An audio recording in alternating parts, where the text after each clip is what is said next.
desde sempre, eu sou nerd. E desde criança. Então, eu era aquela criança que gostava de desmontar as coisas para ver como funciona, eu gostava de aprender como as coisas funcionam, eu gostava daqueles programas que ensinavam como pensar, como as coisas funcionam. Eu desmontava coisas para ver o que tinha por dentro, muitas vezes eu estraguei coisas para descobrir isso. E com essa minha curiosidade acabei tendo a sorte de encontrar uma habilidade legal. Quando eu tinha uns 13 anos de idade, a casa teve seu primeiro computador, a minha casa, né? Antigamente, a gente não tinha computador quando a gente nascia, né? O computador apareceu, e como uma boa criança curiosa, eu saí clicando em tudo que tinha lá no computador. E nessas eu descobri um software de desenvolvimento de software que vinha com o computador. E esse software vinha com alguns códigos de demonstração. Um dos códigos de demonstração era o código de um jogo bem simples, de um macaquinho que atirava banana no outro macaquinho. E eu era, como bom nerd, apaixonado por videogame. E eu fiquei maravilhado com o fato de que eu tinha ali nas minhas mãos o código-fonte, uma coisa que mostrava como os jogos eram feitos. E eu resolvi aprender aquilo, eu resolvi estudar aquilo. E eu aprendi a desenvolver código lendo código, porque naquela época não tinha internet, não tinha, o máximo tinha umas revistinhas de banca e tal, também usei isso para aprender. E foi assim que veio o meu conhecimento, essa minha curiosidade de criança, me veio aprender esse interesse por tecnologia, esse interesse por desenvolvimento de software. E eu comecei a tentar colocar em prática esse meu conhecimento no dia a dia, e comecei a ver quanto aquilo era poderoso. Um outro elemento da minha história o meu pai era empreendedor também, ele tinha uma metalúrgica pequena, e eu trabalhei com ele dos meus 14 anos até o final da faculdade. E tanto que por muito tempo a carreira que eu acreditava para mim era a carreira de herdar a empresa do meu pai e acabar tocando ela. Mas uma coisa muito legal é que aquilo estava sendo um aprendizado para mim de empreendedorismo. Eu tinha um exemplo dentro de casa, e o fato de ser uma empresa pequena, era uma empresa de 10 funcionários, é até ainda mais legal, porque numa empresa pequena, todo mundo faz um pouco de tudo, os donos fazem um pouco de tudo. Então, ali eu estava aprendendo o que é uma nota fiscal, o que é um fluxo de caixa, como que funciona a contratação e demissão, o que é 13º, o que é férias. E estava aprendendo como fazer gestão dessas coisas na empresa. E dentro da empresa eu também comecei a colocar em prática essas minhas habilidades que eu adquiri de desenvolvimento de software. Então eu criei um sistema para a empresa de controle de clientes, controle de gestão dos clientes, software de integração para emissão de nota fiscal. Então comecei a colocar aquilo em prática, e aquilo comecei a perceber o quanto poderoso aquilo poderia ser. O quanto que eu tinha uma ferramenta boa para fazer o trabalho das pessoas melhores, o mundo das pessoas melhores. E eu tinha essa inquietude de querer melhorar as coisas. E esse meu lado nerd, junto com o contato com a metalurgia, me fizeram ter interesse por engenharia, e eu fui fazer engenharia na Poli. E durante o período que eu fiquei na Poli, entrei em 2002 e saí em 2006. Durante esse período foi o período que a internet banda larga começou a ser distribuída, começou a ficar disponível para as pessoas. Então, quando a gente entrou na faculdade, a gente ainda usava aquela internet de escada, que fazia aquele barulhinho esquisito, que conectava de madrugada e tal. E a gente terminou a faculdade tendo um banda larga em casa. E a gente começou a pensar como que aquilo poderia mudar a vida das pessoas, como que aquilo podia impactar. E nisso surgiu a ideia da nossa primeira empresa, junto com um colega de turma, a gente fundou essa empresa, porque a gente queria resolver o problema de acesso ao material de estudo. A gente foi até, naquela época, para estudar, a gente ia até as copiadoras da faculdade, e nas copiadoras da faculdade, a gente tirava cópia dos materiais dos professores. A gente falava, com a internet banda larga disponível, com muita internet, o ideal é que tudo estivesse online. Então a gente construiu uma plataforma para as pessoas compartilharem material de estudo. Então ela chama ebah.com.br, e o jeito que eu gosto de explicar ela é assim, pensa que é o YouTube, Só que em vez das pessoas subirem vídeos, as pessoas sobem apostilas, slides de aula, exercícios resolvidos, qualquer coisa que sirva para estudar. Foi um site de porte médio, a gente teve em torno de 8 milhões de visitantes únicos nele. E ali a gente teve nossos primeiros aprendizados de como construir uma tecnologia e produto em larga escala, tecnologia e produto que consiga servir milhões de pessoas.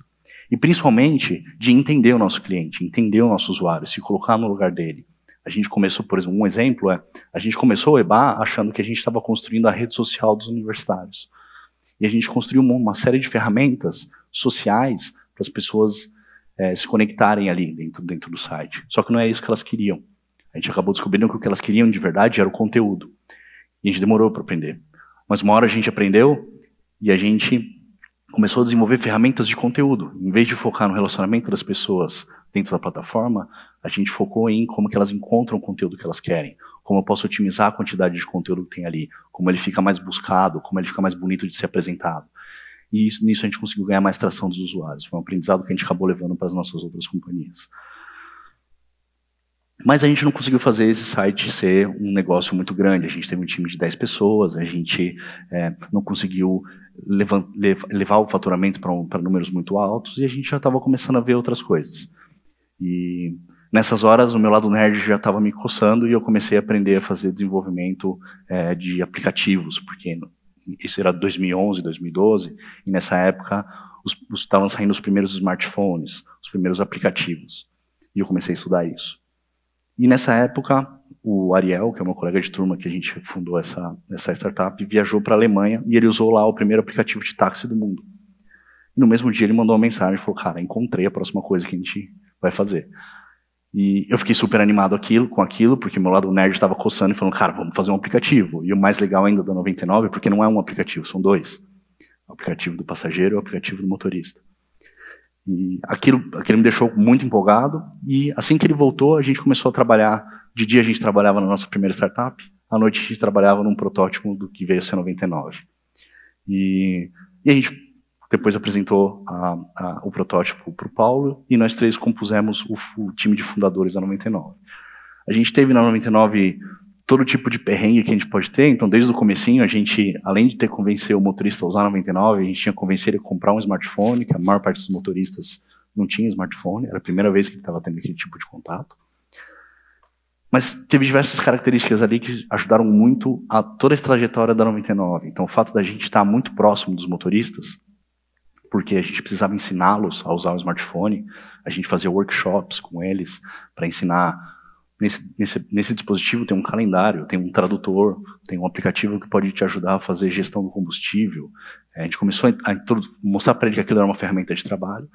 E nisso a gente foi ganhando proximidade. Foi uma coisa que permeou toda a história da 99, foi o foco que a gente teve nos motoristas, a proximidade que a gente tratava eles e a quantidade de esforço que a gente colocava em ter um produto bom para ele. Então, na história toda da 99, a gente teve alguns competidores muito maiores do que a gente. A gente teve no começo a EasyTaxi, depois a Uber. Mas a grande maior parte das vezes, se você entrasse num carro e você perguntasse para o motorista qual aplicativo você prefere, a grande maior parte das vezes ele respondia 99. Porque a gente cuidava melhor dele, porque a gente tinha produto mais adequado para ele, e etc.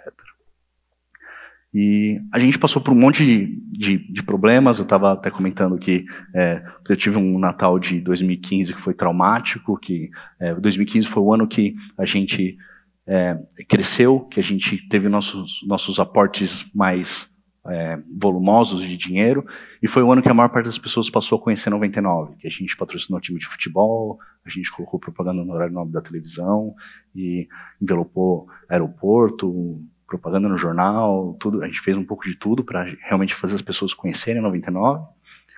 E aí o Natal de 2015 foi uma coisa inesperada, que foi a primeira vez que a gente teve aquele nível de acesso. E o evento do Natal é especificamente difícil do ponto de vista tecnológico, porque você tem muita gente pedindo táxi e você tem pouco taxista no sistema, porque os taxistas estão com as famílias, né? Então isso deu um pico no sistema e eu tive que passar a minha noite de Natal jantei com a minha família, com o computador do lado para resolver. Então, assim, só para simbolizar que empreender também não é esse mar de rosas que muita gente fala por aí.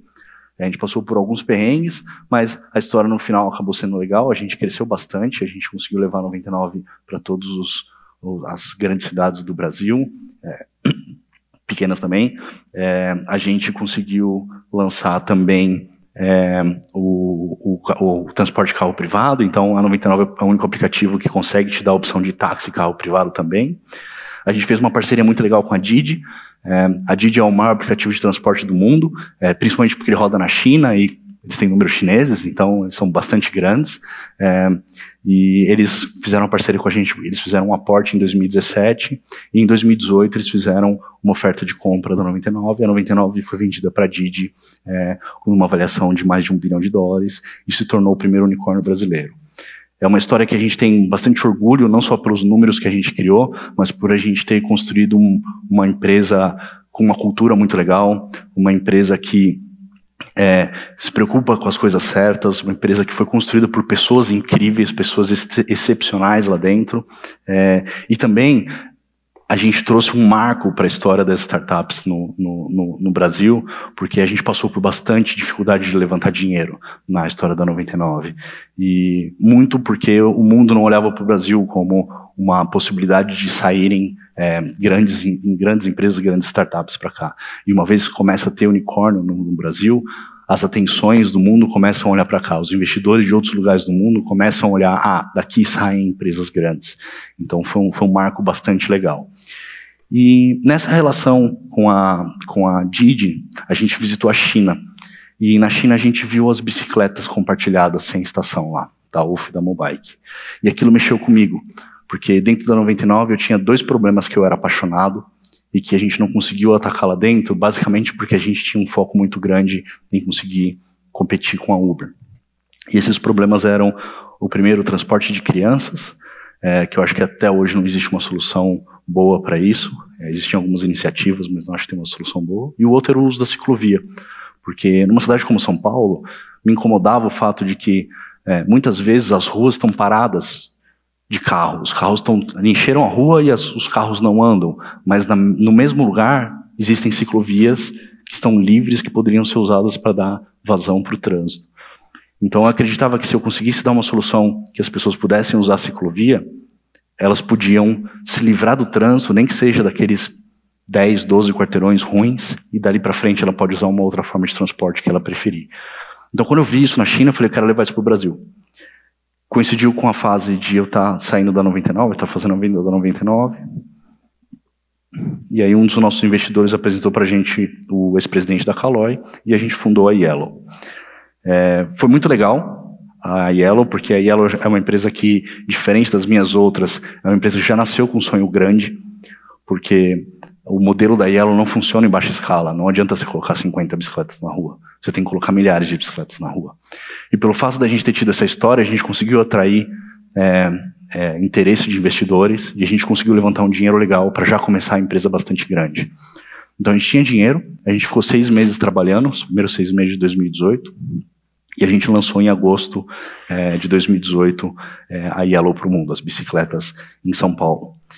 E rapidamente a gente conseguiu provar o modelo e conseguiu levar a Yellow para outras cidades e outros estados e também expandir e testar o modelo dos patinetes aqui. Era uma coisa que estava dando bastante certo nos Estados Unidos principalmente, e a gente conseguiu testar aqui e teve uma adesão bastante grande. E então foi muito legal conseguir levar para as pessoas uma nova forma de transporte, por mais que para muita gente a gente contava e as pessoas falavam, isso aqui não vai dar certo, isso aqui vai ter muito mau uso, para dizer de uma forma boa, e não foi o que aconteceu. A gente conseguiu fazer o modelo funcionar.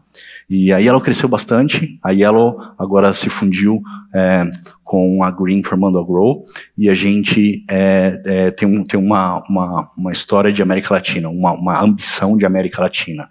Resolver a micromobilidade, resolver o transporte individual de curtas distâncias na América Latina toda, com bicicletas e patinetes.